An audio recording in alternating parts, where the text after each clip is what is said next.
এ কি গিন্নি, এই কটা ভাতে কি পেট ভরবে? ও যা ভাত আছে না, ওটা বেড়াল ডিগোতে পারবে না। হ্যাঁ, আরে বাবা, আমি আর বেড়াল এক হলো? এই বাড়তি কথা না বলে খাও তো।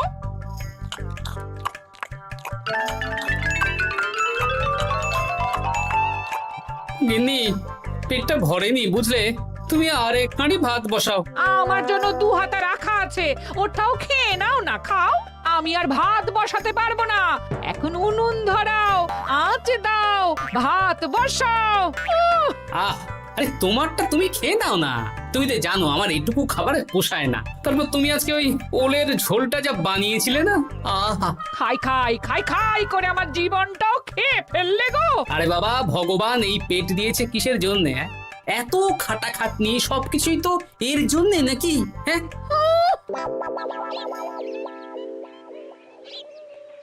দাদু, অনেকদিন ভূতের গল্প শুনিনি, আজকে আমরা ভূতের গল্প শুনবো। বেশ, শোন তাহলে। আমাদের রাজ্যে আজ থেকে বেশ অনেক বছর আগে একটা খুব পেটুক লোক থাকতো। তোমার মতন পেটুক? বলতে পারিস, কিন্তু ওর গিন্নি ওকে ভালো মতো খেতে দিত না। তাই একদিন না খেয়ে খেয়ে অক্কা পায় আর ভূত হয়ে এদিক সেদিক ঘুরতে থাকে। তারপর কি হলো দাদু? তারপর তো সে এক মজার ব্যাপার। ভূতকে ওর গিন্নি চোখে দেখতে পেত না, তাই সেই পেটুক ভূত কিছুদিন পর থেকে গিন্নির উপর হুজ্জুতি শুরু করলো। কিরকম হুজ্জুতি দাদু? গিন্নি যা রান্না করতো সব চুরি করে খেয়ে নিত।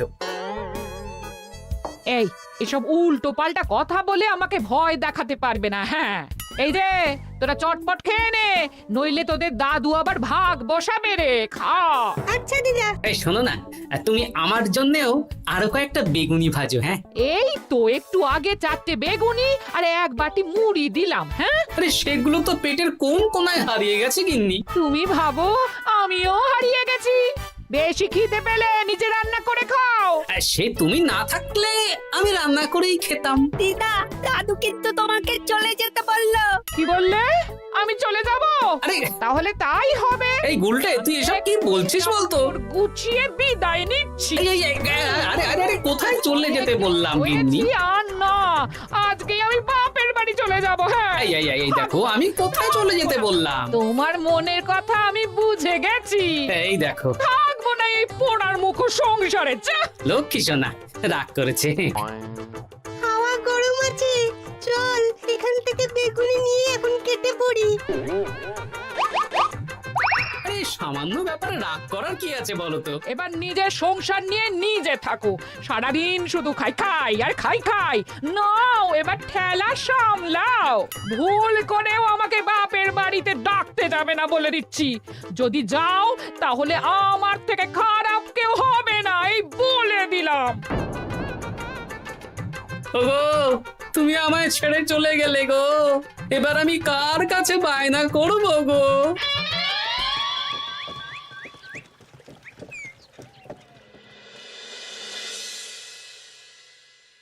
রে, তুই একা একা?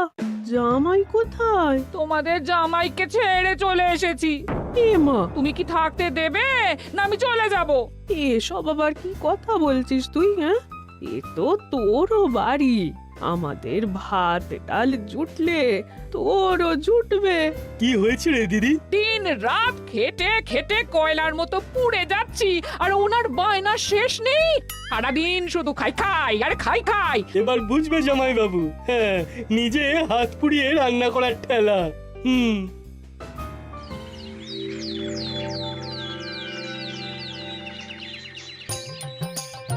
গোপাল দাদা, ও গোপাল দাদা, ও গোপাল দাদা, গোপাল দাদা, এ দরজা খোলো, মহারাজ ডাকছেন। এই রে, অনেক বেলা হয়ে গেল। আরে দরজাটা খোলো। যাচ্ছি যাচ্ছি। আরে আজকে তো গ্রামের সেচ প্রকল্প নিয়ে আলোচনা আছে, মহারাজ তাই তোমাকে ডাকছেন। মুখ হাত ধুয়ে যাচ্ছি।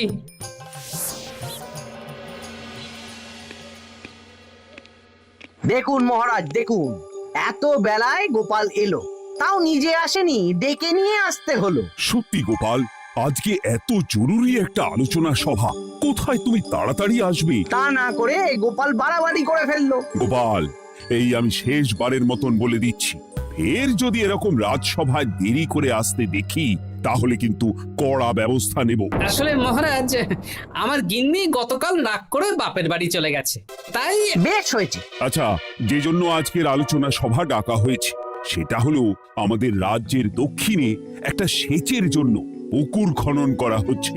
এ তো খুব ভালো কথা মহারাজ। দক্ষিণের চাষি ভাইরা অনেক দিন ধরে জলের সমস্যায় ভুগছিল, এবার একটা সুরাহা হবে। কিন্তু এটার জন্য তোমাদের বেতন কয়েক মাস কম পাবে তোমরা। একি কেন মহারাজ? তোমার তো এখন একজনের সংসার গোপাল, তোমার আবার চিন্তা কিসে? তাহলেও সেচের জন্য পুকুর খোঁড়া হবে, তার সাথে আমাদের বেতনের কি সম্পর্ক? কারণ ভাড়ারের অবস্থা খুব একটা ভালো নয়, তাই আগামী 3 মাস তোমাদের বেতন 5 মোহর করে কম দেওয়া হবে। হ্যাঁ? হ্যাঁ নয় হ্যাঁ। আর ওই 3 মাসের কেটে নেওয়া বেতন চতুর্থ মাসের বেতনের সঙ্গে যোগ করে দেওয়া হবে।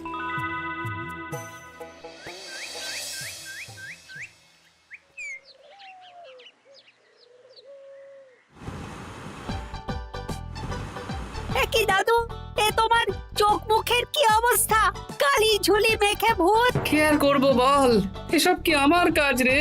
কালকে ভূতের গল্প শোনাচ্ছিলে, আজকে নিজেই ভূত সেজে বসে আছো।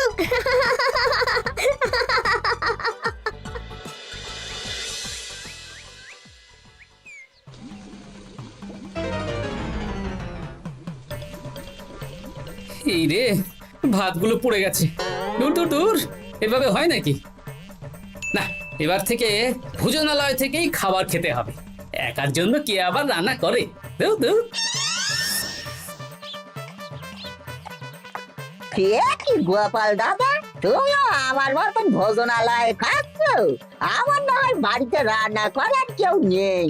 আমারও নেই, যে ছিল সে ছেড়ে চলে গেছে। ভাই, আর একটু ভাত দেবে? গোপাল দাদা, ভাত আর হবে না গো, আরো কয়েকজন দৈনিক খদ্দের আসবে, তাদের জন্য রেখে দিয়েছি। তাহলে কি আর করা যাবে? একটু একটু ওই তরকারি একটা শাল পাতায় মুড়ে দে, বাড়িতে গিয়ে মুড়ি দিয়ে খাবো। আচ্ছা, তা দিচ্ছি। তুমি খাওয়া হয়ে গেলে হাত মুখ ধুয়ে নাও। আচ্ছা গোপাল দাদা, গিন্নিমা চলিয়ে গেল কেন? সে তোর গিন্নিমাকে গিয়ে জিজ্ঞেস কর। সে তো জিজ্ঞেস করতেই হবে, তোমার মতো একটা ভালো মানুষকে ছেড়ে চলিয়ে গেছে।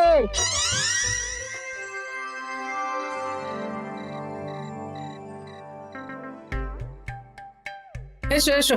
এই নাও ধরো, পুঁটির মা তোমার জন্য কটা রুটি আর তরকারি পাঠালো।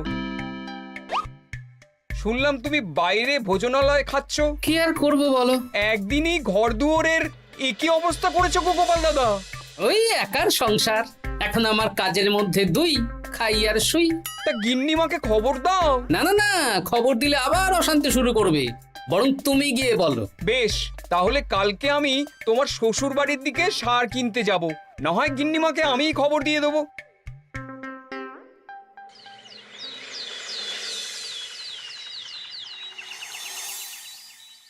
বাড়ি ঘর গোছালো, তাতে আমি কি করতে পারি? এখন আমি আর ওই বাড়িতে থাকি না। হ্যাঁ, শুধু তাই না, গোপাল দাদা বাইরে ভোজনালয়ে তেল মশলা দেওয়া উল্টো পাল্টা খাবার খাচ্ছে গো। থাক, আমাকে এসব কথা শোনাতে আসবে না পুটির বাবা। আমার খাটতে খাটতে জীবনটা কয়লা হয়ে গেছে, কয়লা। ওনার বায়নার শেষ নেই। হ্যাঁ, বুঝলে গোপাল দাদা, আমি গিন্নিমাকে অনেক করে বোঝালাম, কিন্তু কিছুতেই কোনো কথা শুনলো না। বেশ, শুনতে হবে না। এরকম বললে হয় নাকি? চারিদিকে ঘর দুয়ার অগোছালো, খাবারের থালা বাসন এদিক ওদিক ছড়িয়ে ছিটিয়ে আছে। ওরে বাবারে, ইঁদুরেও আস্তানা করেছে। যা হচ্ছে হোক।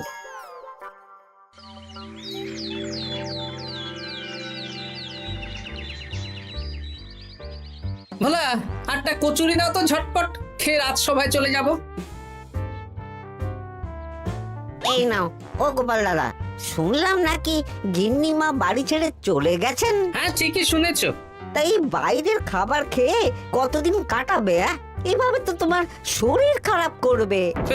ওই শরীরের নাম মহাশয়, যা সবে তাই সয়। রান্না বান্না করছো বাড়িতে? না, রান্না করার লোক নেই, আর আমার দ্বারা ওসব কালিঝুলি মাখাও সম্ভব না। দেখো গোপাল দাদা, এই রোজ রোজ বাইরের খাবার খাওয়া ভালো নয়। ভাবছি আরেকটা বিয়ে করব। হ্যাঁ, বলো কি গিন্নিমা জানলে তো? জানলে জানো, ও তো এখন আর আমার কেউ নয়।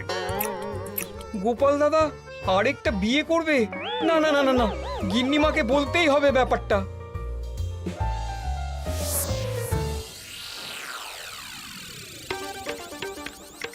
গিন্নিমা, তুমি আবার এসেছো পুটির বাবা। সর্বনাশ হয়ে গেছে। আবার কি সর্বনাশ? হ্যাঁ, বাড়ির চারিদিকে অগোছালো, ইঁদুর মশা মাছি ঘুরে বেড়াচ্ছে। আমি আর ওই বাড়িতে যাব না। গোপাল দাদাও সেই ব্যবস্থাই পাকাপাকি করতে চলেছে, আরেকটা বিয়ে করবে। কি বললে? জল জ্যান্ত বউ থাকতে আরেকটা বিয়ে? হ্যাঁ, আমি আজকেই যাব। ওর একদিন কি আমার একদিন? হ্যাঁ, আমি আজকেই যাব। এই দিদি, এক মুহূর্তে এরকম বদলে গেলি কেন? আবার আবার তো জামাইবাবু তোকে কাটাবে। তা বলে তোর জামাই বাবুটাই অন্য কারোর হয়ে যাবে? হ্যাঁ, আমি বেঁচে থাকতে আমি হতে দেব না।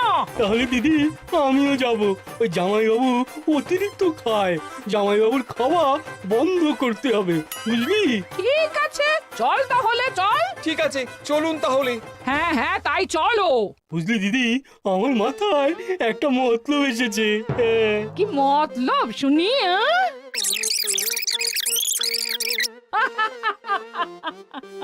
এই বেশ তো বেশ, এতে যদি তোর জামাই বাবুর অতিরিক্ত খাওয়া কমে তাহলে তো ভালোই কথা। হ্যাঁ, কিন্তু খুব সাবধান, গোপাল দাদার নজর কিন্তু বাজ পাখির নজর।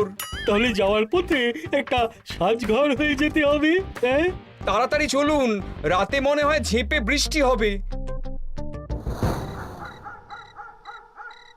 কই গো, বলি কোথায় গেলে?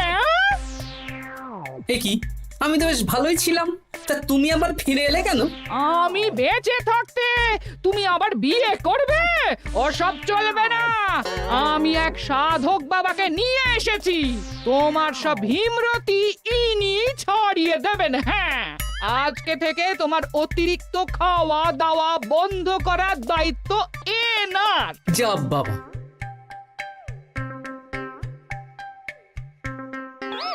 কি করেছো গো?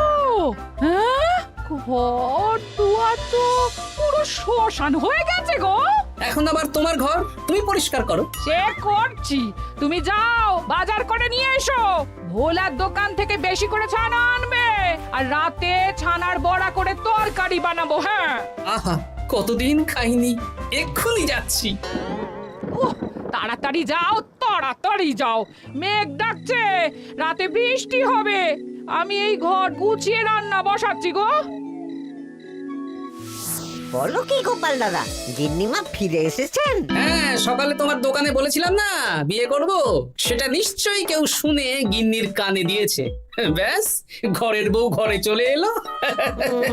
সকালে যখন তোমাকে আমি ওই কচুরি দিচ্ছিলাম তখন তো ওই পুটির বাবাকে দোকানের সামনে দিয়ে হেঁটে যেতে দেখেছিলাম। তাহলে পুটির বাবাই খবর দিয়েছে, ভালোই হয়েছে। যাই হোক, আমাকে ওই 500 গ্রাম মতো ছানা দাও তো, গিন্নি ছানার বড়া দিয়ে তরকারি করবে। ভালো তো, ভালো তো, তোমরা ওই কর্তা গিন্নি একসাথে খাবে। আবার কোন সাধককে নিয়ে এসেছে যে আবার খাবার খাওয়া নিয়ন্ত্রণ করবে? দেখো কি করে তোমাকে সামলায়। এই নাও।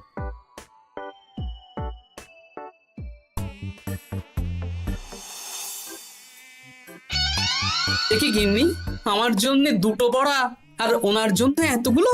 বেশি খেলে তোমার চেহারা ঠিক হবে না বৎস, তোমাকে রোগা হতে হবে, তাই কম খেতে হবে, বুঝলে?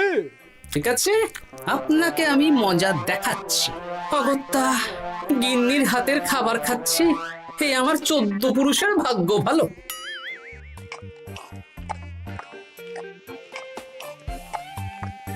বাবা, আপনাকে আরেকটু তরকারি দিই বাবা? দে মা, দে।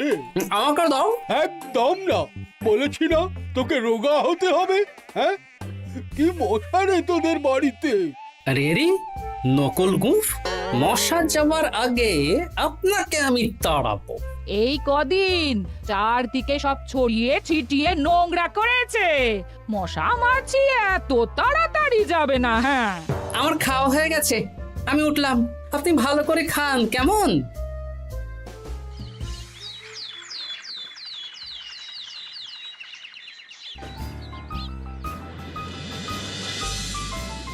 বিজ্ঞানী, আরে গোপাল যে, কি ব্যাপার? একটা সাহায্য চাই বিজ্ঞানী। বলো বলো, আমি কি করতে পারি? কয়েক টুকরো বরফ বানিয়ে দিতে পারবে? তা পারবো, কিন্তু এখন হবে না। তুমি বরং সন্ধেবেলার পর নিয়ে যেও, কেমন? খুব উপকার করলে বিজ্ঞানী। আমি ওটা বিশেষ মোড়কে তোমায় দেব, যাতে গলে না যায়। ধন্যবাদ বিজ্ঞানী। এখন তাহলে আসি।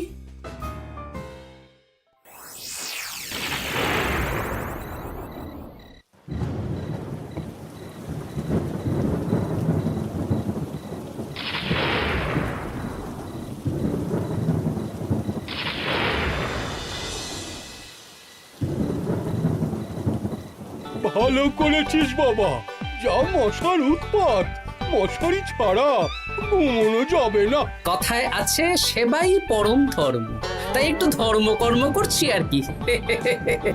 আপনি ঘুমিয়ে পড়ুন, আমরা ওই ঘরে গেলাম। হ্যাঁ, সব দরজা জানলা ভালো করে বন্ধ করে দিয়েছো তো? ঝেপে বৃষ্টি নেমেছে। হ্যাঁ হ্যাঁ, কোনো চিন্তা নেই, তুমি ঘুমো। আজকে অনেক খাটনি হয়েছে গো। হ্যাঁ, জয় ঠাকুর।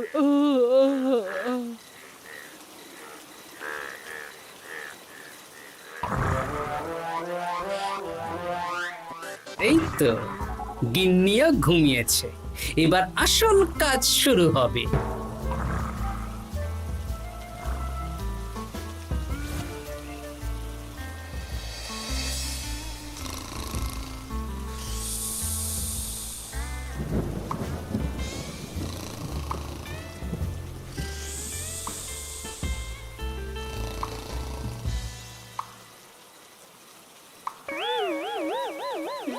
কি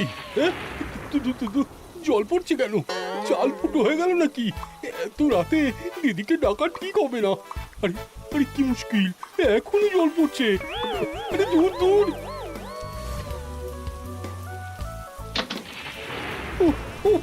বাপরে বাপ।